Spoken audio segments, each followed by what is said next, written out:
The Nectar of Devotion, the complete science of Bhakti Yoga. A summary study of Srila Rupa Goswami's Bhakti Rasamrita Sindhu by His Divine Grace A.C. Bhaktivedanta Swami Prabhupada, founder Acharya of the International Society for Krishna Consciousness. Chapter 31, Additional Symptoms. All the previously mentioned 33 symptoms of ecstatic love are called vyabhichari, or disturbing. All these symptoms refer to apparently disturbed conditions, but even in such disturbed conditions, there is acute ecstatic love for Krishna. These symptoms, however, can be divided into three groups: first class, second class, and third class. There are many disturbing symptoms in ecstatic love, such as envy, anxiety, pride, jealousy, coming to a conclusion, cowardliness, forgiveness, impatience, hankering, regret, doubtfulness, and impudence. These are included in the 33 conditions of ecstatic love. Srila Rupa Goswami has very nicely analyzed the different kinds of disturbing symptoms, and although it is very difficult to find the exact English equivalents for many Sanskrit words used here, his analysis will now be presented. When one becomes malicious upon seeing another's advancement of life, his state of mind is generally called envy. When one becomes frightened at seeing a lightning bolt in the sky, that fearfulness brings on anxiety. Therefore, fearfulness and anxiety may be taken as one. One's desire to hide his real mentality is called avahita, or concealment, and a desire to exhibit superiority is called pride. Both of these may be classified under pretension. In a pretentious attitude, both avahita and pride are to be found. One's inability to tolerate an offense committed by another is called amarsha, and one's inability to tolerate the opulence of another is called jealousy. Jealousy and amarsha are both caused by intolerance. One's ability to establish the correct import of a word may be called conclusiveness, and before such a conclusive determination of import, there must be thoughtful consideration. Therefore, the act of consideration is present during the establishment of a conclusion. When one presents himself as ignorant, his attitude is called humility, and when there is absence of enthusiasm, it is called cowardice. Therefore, in humility there is sometimes cowardice also. When the mind is steadfast, it is called enduring, and one's ability to tolerate others' offenses is also called endurance. Therefore, forgiveness and endurance can be synonymous. Anxiousness for time to pass is called impatience, and when one sees something wonderful, one is said to be struck with wonder. Impatience may be caused by being struck with wonder, and so impatience and being struck with wonder can be synonymous. When anxiety is in its dormant stage, it is called hankering. Therefore, anxiety and hankering can also be synonymous. When one becomes regretful for some offense, his feeling is called bashfulness. In this way, bashfulness and regret can be synonymous. Doubtfulness is one of the aspects of argument. After exhibiting impudence, one becomes restless.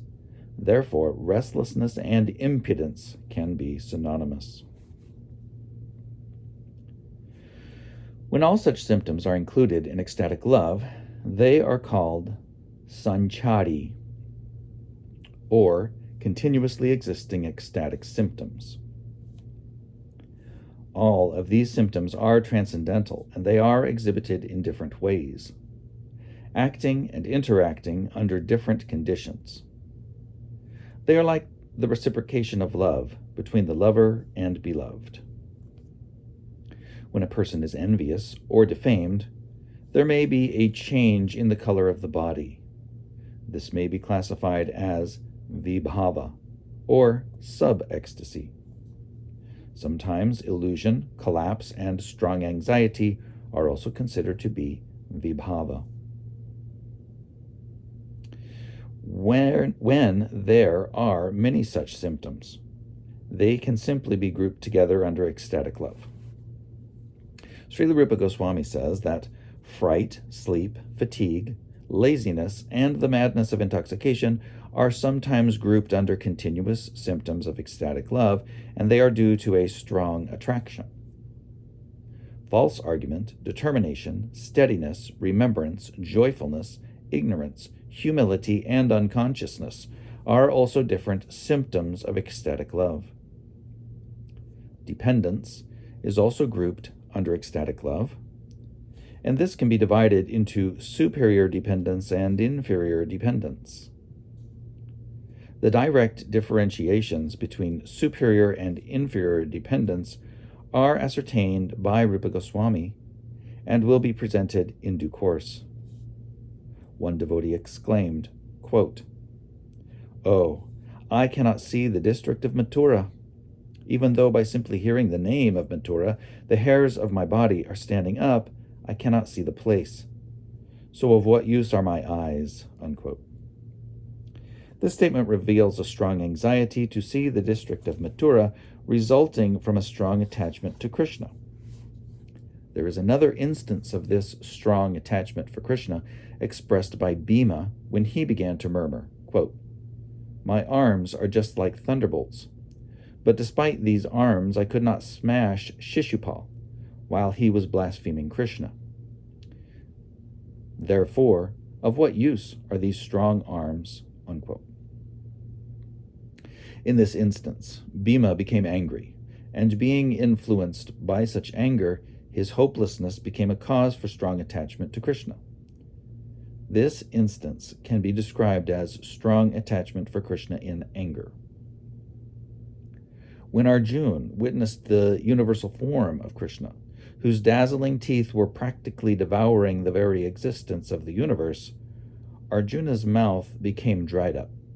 At that time, Arjuna forgot himself and could not understand that he was Arjuna, Krishna's friend, although he was always dependent upon Krishna's mercy. This incident is an example of inferior dependence. Sometimes, ghastly activities also support strong ecstatic love for Krishna.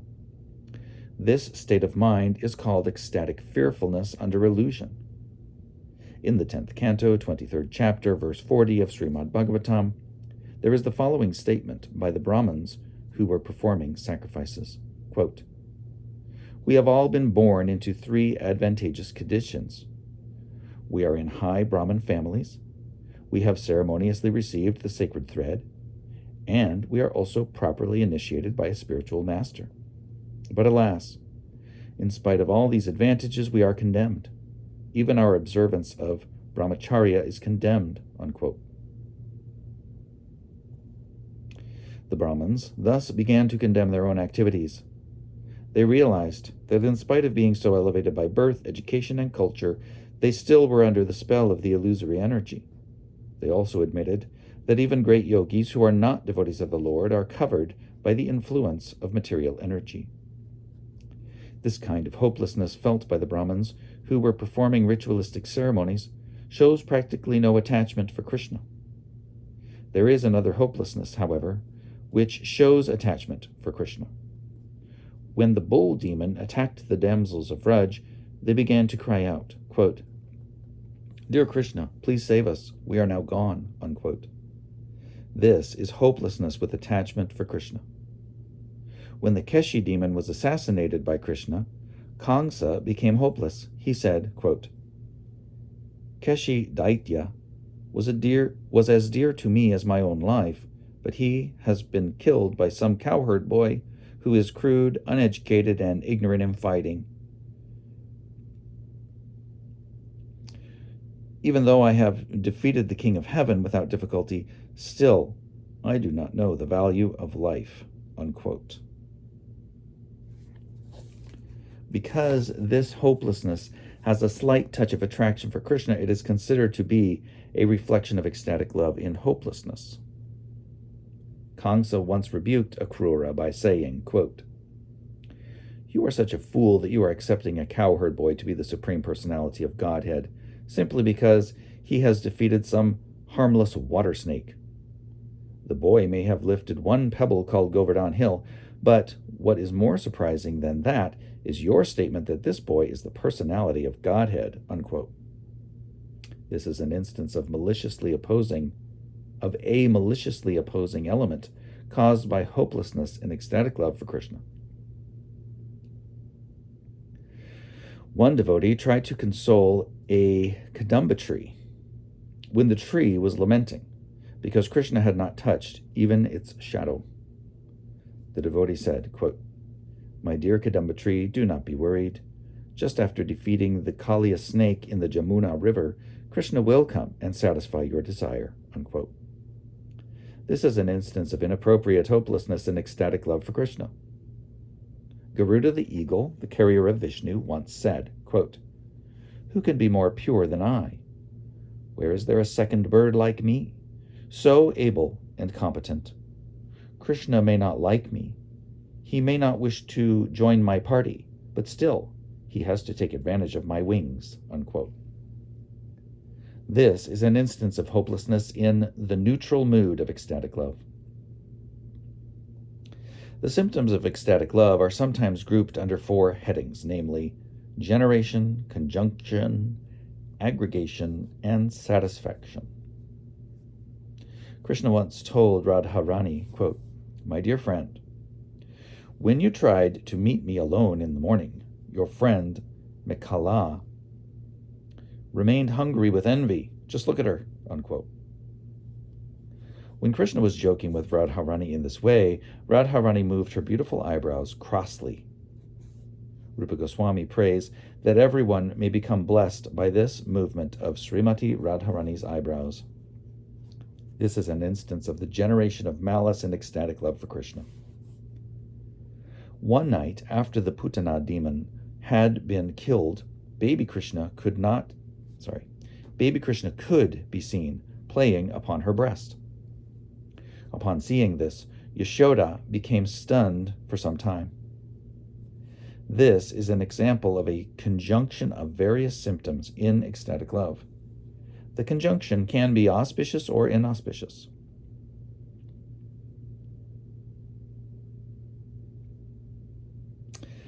That the Putana demon had been killed was auspicious, but that Krishna was playing on her breast in the dead of night with no one to help him in case of trouble was inauspicious. Yashoda was caught between auspiciousness and inauspiciousness.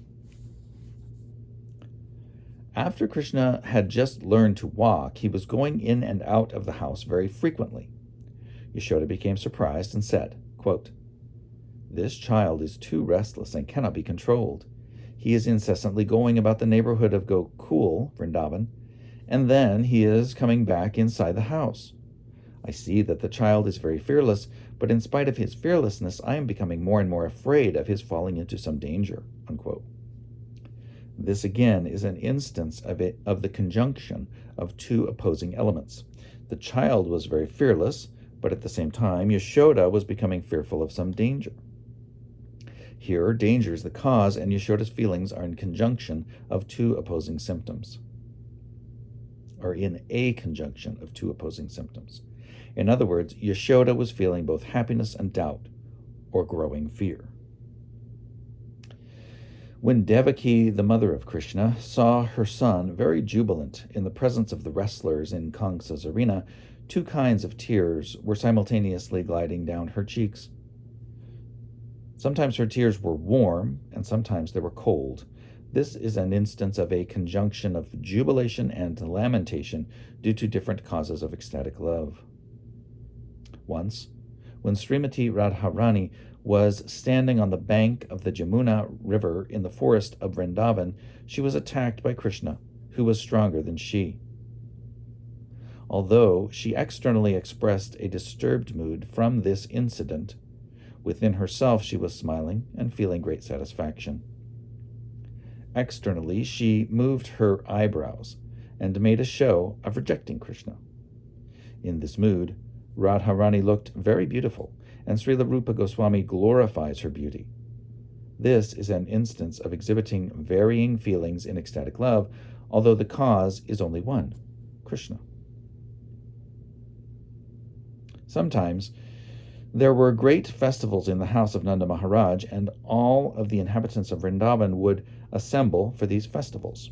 During one such festival, Srimati Radharani was seen wearing a golden necklace given her by Krishna. This was immediately detected by Mother Yashoda, as well as by Radharani's mother, because the necklace was too long for Radharani's neck. At the same time, Radharani could see Krishna nearby, as well as her own husband, Abhimanyu. So all of these things combined to make Radharani feel very much ashamed, and with her face shriveled, she began to look very beautiful. In this case, there was a combination of bashfulness, anger, jubilation, and lamentation. This is an instance of an aggregate of symptoms of ecstatic love.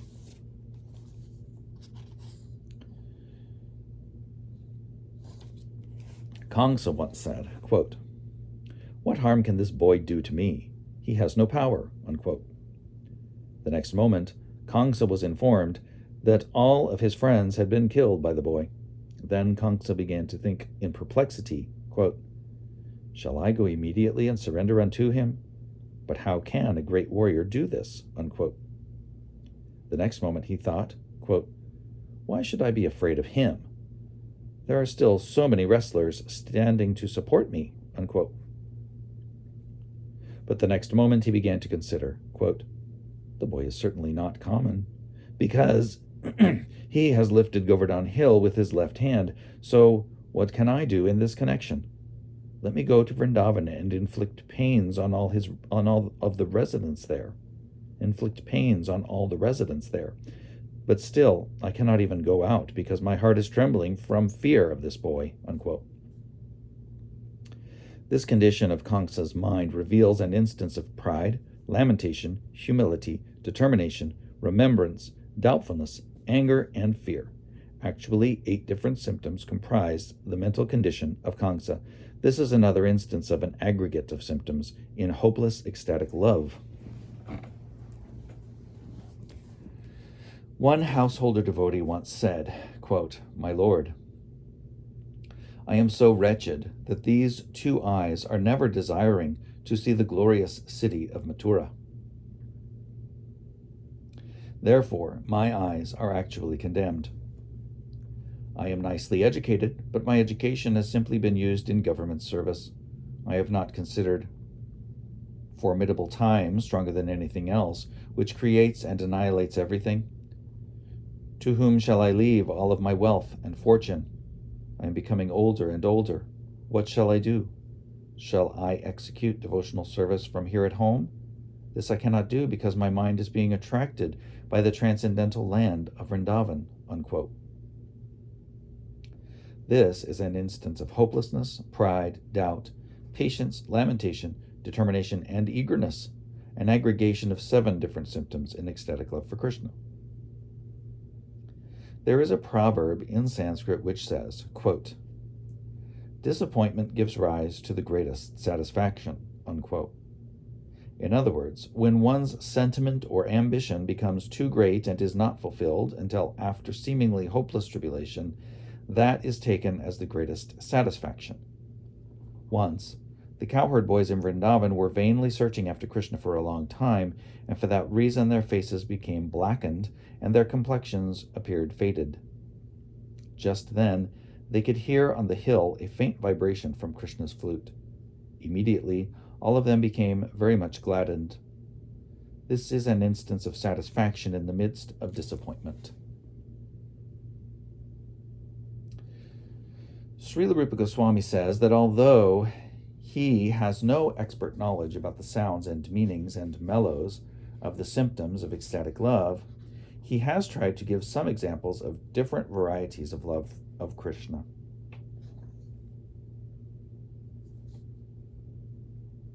He further states that the 33 disturbing symptoms of ecstatic love, plus 8 other symptoms, all taken together equal 41 primary symptoms of ecstatic love.